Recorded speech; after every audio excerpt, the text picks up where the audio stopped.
他曾力挫林冲，就连武松都是他的手下败将，可却因上梁山太晚，只能甘居人下。他就是幻魔君乔道清。那他究竟有多厉害，又为何会入伙太晚？今天史先生就和大家聊聊这个话题。乔道清此人呢，在水浒中的戏份虽然算不上多，但却算得上是个风云人物，就连三国中都有他的相关记载。据悉，乔道清原名叫做乔凛，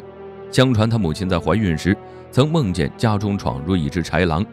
正当他手足无措之时，那令人胆寒的豺狼突然幻化成一只神鹿。这个有惊无险的胎梦也让乔道清的母亲认为自己的孩子注定会是不平凡的，而事实也确实如此。乔道清在年幼之时就表现出了与同龄人的不同，当别的孩子还在为一点小事而哭闹之时，他就开始舞枪弄棒了。随着年龄的增长，他对道家学说也表现出了异于常人的兴趣。小年纪的他有了想入道观去寻根觅食的想法。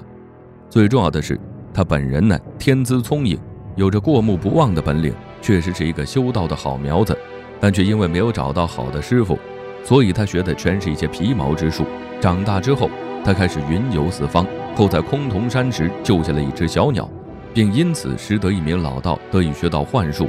但光靠这些还是难以名扬天下，于是呢，他继续四方云游，想要觅得真师。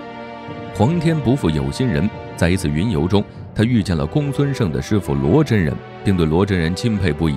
想要拜对方为师，但是呢，却遭到了罗真人的拒绝。罗真人表示，乔道清修的都是一些旁门左道，并不是道家真法，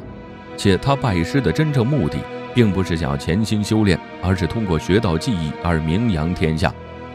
这些都是罗真人所不能接受的。被罗真人拆穿的乔道清呢，只好失望离开。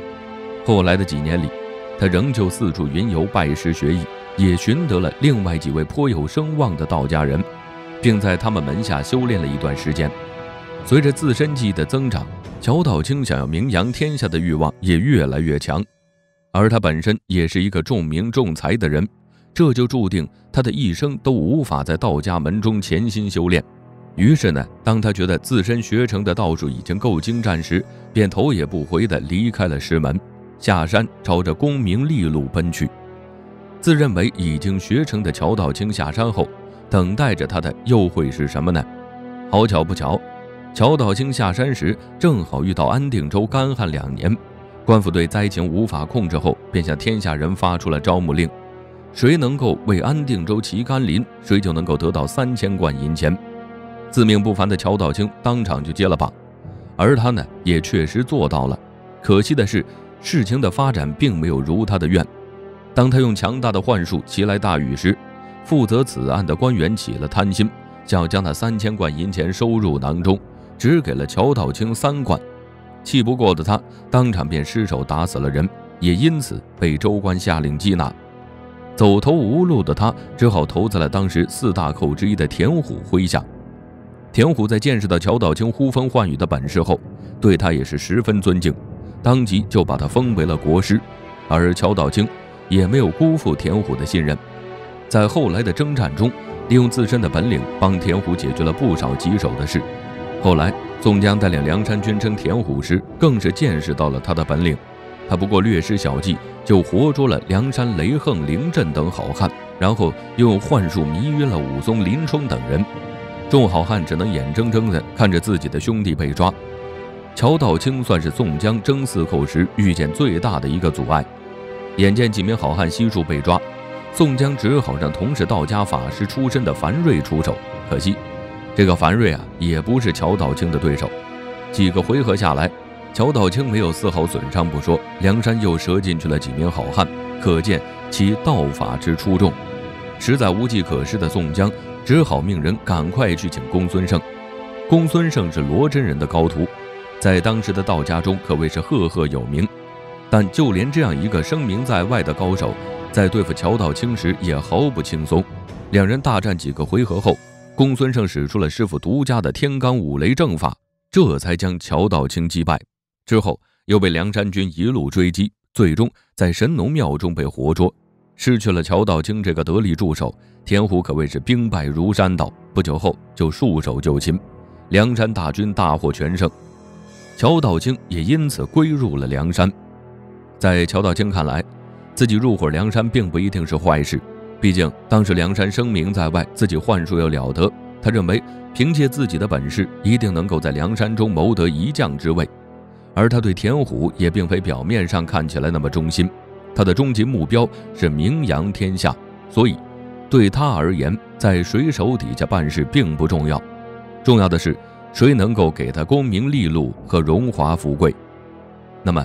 在归入梁山后，乔道清又是否能够如愿呢？要知道，乔道清在入伙梁山之前就曾打败了梁山上很多声名在外的好汉，所以在他刚进入梁山之时，众好汉还是对他很敬重的。但是呢，却并没有如他所想的那般有较高的地位。他以为这是因为自己才入伙梁山，还没有立下什么功绩导致的，所以便在之后的征战过程中尽力表现，每次在战场上都十分卖力，屡屡建功不说，还在宋江率兵征伐王庆时，用自己特制的符水破解了白夫人的妖术，又击败了独眼鬼王寇灭。在立下诸多功劳以后，他以为自己一定在梁山上荣获将领之位，可惜事与愿违。因为梁山上早就有了108位好汉，所以后来入伙的人，不论功劳多大，本领多强，都得身居于这108好汉之后。若是这些人个个实力都在他之上，那还好令人信服。只是呢，这108好汉中不乏有滥竽充数之辈，比如金大坚、王虎等人，这让乔道清心中十分不满。和他的不满伴随着的还有梁山上一些人对他的不信服。有部分人认为他只是法术高超而已，如果单论武功的话，他绝对没有林冲、武松等人能打。但若真要论术法高强，那梁山上还有一位元老级别的道家法师公孙胜。如此种种都让本就心高气傲且一身本领的乔道清十分难受。于是他找到了宋江。对于这位法术高超且屡次帮助自己脱困的法师，宋江心中无比感激，同时也对他颇为敬重。但他也无心将乔道清的心仪之位颁授给他。一是梁山上确实有制度在先，他也怕自己给了乔道清位置后会让其他兄弟有所不满；二来他自己也有私心，毕竟乔道清是对手降入的梁山，当然不如那些一路陪自己走来的自家兄弟可靠。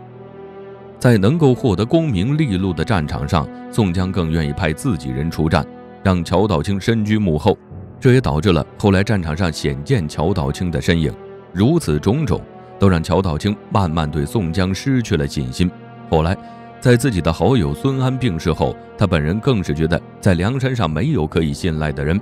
于是呢便与另外一位道友马陵向宋江请了辞呈，表示自己想去寻觅真师，到罗真人处再次拜师求道。